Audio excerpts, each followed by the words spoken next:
Смотри, смотри, смотри, смотри, идет сюда.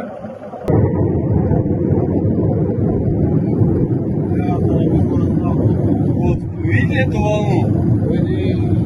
Просто жесть. Ada siaran langsung, tak ada pidato resmi, hanya percikan api di langit, dan kabar duka yang datang lebih cepat dari penjelasan. Iran dan Israel tak lagi berada di ambang. Mereka sudah melangkah melewati garis itu tanpa sorotan, tanpa seremoni. Serangan bukan lagi isyarat tapi bahasa utama. Bukan hanya pangkalan militer tapi titik-titik yang menyentuh inti pertahanan dan harga diri masing-masing. Konflik ini tak butuh pengakuan karena ia sudah hidup bernapas di balik headline, bergerak di antara diamnya para pemimpin dunia. Dan di luar layar, kita tahu perang ini bukan soal dua negara. Ini soal getaran yang bisa merambat kemana saja. Sebab jika satu ledakan saja melesat terlalu jauh, yang terbakar bisa jadi bukan cuma mereka. Untuk memahami kenapa segalanya bisa terbakar dalam sekejap, kita harus melihat ke belakang. Ke dalam ketakutan terdalam yang selama puluhan tahun membayangi pikiran para pemimpin Israel. Bukan soal jumlah pasukan, bukan tentang roket atau tank, tapi satu kata yang selama ini jadi mimpi buruk, nuklir. Israel tak pernah menyatakan secara resmi bahwa mereka memilikinya. Tapi dunia sudah mafhum senjata pemusnah massal itu ada, diam-diam disimpan, menjadi jaminan supremasi di kawasan. Lalu Iran mulai membangun reaktor demi reaktor, fasilitas demi fasilitas. Apa yang tadinya hanya bayang-bayang, kini mulai punya bentuk. Dan bagi Israel, itu bukan lagi sekedar kekhawatiran. Itu adalah alarm yang tak boleh diabaikan. Maka mereka memilih menyerang secara diam-diam, dengan presisi dan dengan maksud yang jelas. Menghentikan mimpi buruk itu sebelum tumbuh terlalu jauh. Banyak yang menyebutnya kejutan. Serangan tiba-tiba yang brutal dan mengguncang. Tapi dunia intelijen tidak pernah bergerak tiba-tiba. Segalanya telah disiapkan sejak lama, sebelum satupun rudal ditembakkan, sebelum satupun sirine meraung. Mossad sudah menanamkan cengkramannya jauh ke dalam wilayah Iran. Di sana, tersembunyi di balik gurun dan debu, berdirilah fasilitas drone bayangan, basis senyap yang tak tercatat di peta, bukan sekedar untuk mengawasi, tapi untuk menghantam. Semua yang benar-benar penting dipindahkan, dikubur dalam tanah, dan dilindungi dalam kegelapan.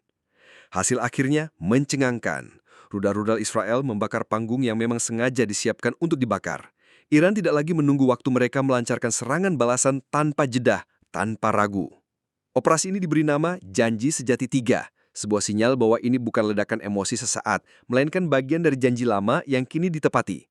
Target utamanya adalah Kiryat, kompleks militer yang kerap disebut sebagai Pentagonnya Israel. Kiryat bukan sekedar bangunan, tapi pusat kendali saraf dan dari operasi militer Israel.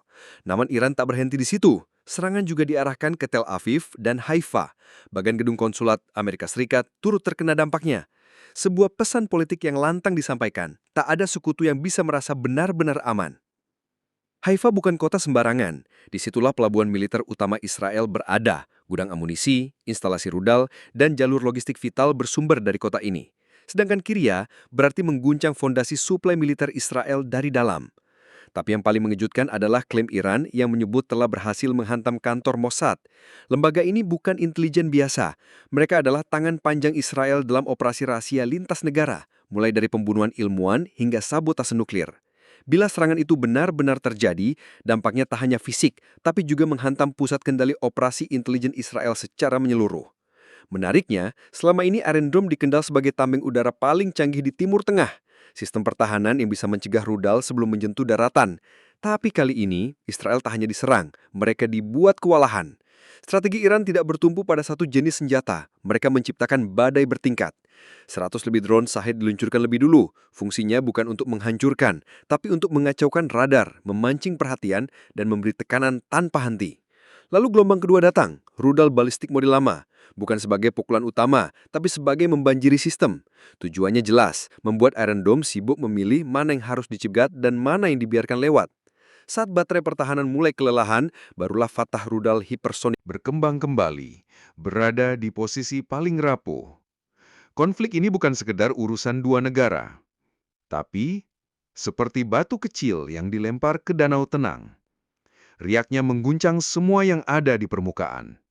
Ketika dua negara besar mulai saling melumat, dunia tidak bisa terus diam menonton. Para presiden, jenderal hingga pemimpin dunia mulai bersuara. Tapi bukan lagi dengan ajakan damai, melainkan dengan peringatan keras. Ini bisa menjadi awal dari Perang Dunia Ketiga. Skenarionya mulai terbaca. serangan akan terus berlanjut. Sistem pertahanan Israel seperti Iron Dome, Tithro Tray, dan Tate perlahan kelelahan. Serangan yang datang bertubi-tubi mulai menekan sensor dan menurunkan efektivitas intersepsi. Stok peluncur bisa habis, dan jika saat itu tiba, rudal-rudal besar Iran seperti Emad bisa menembus tanpa hambatan.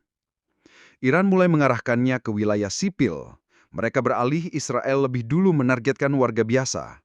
Maka serangan balasan pun tak lagi dibatasi oleh garis pertempuran.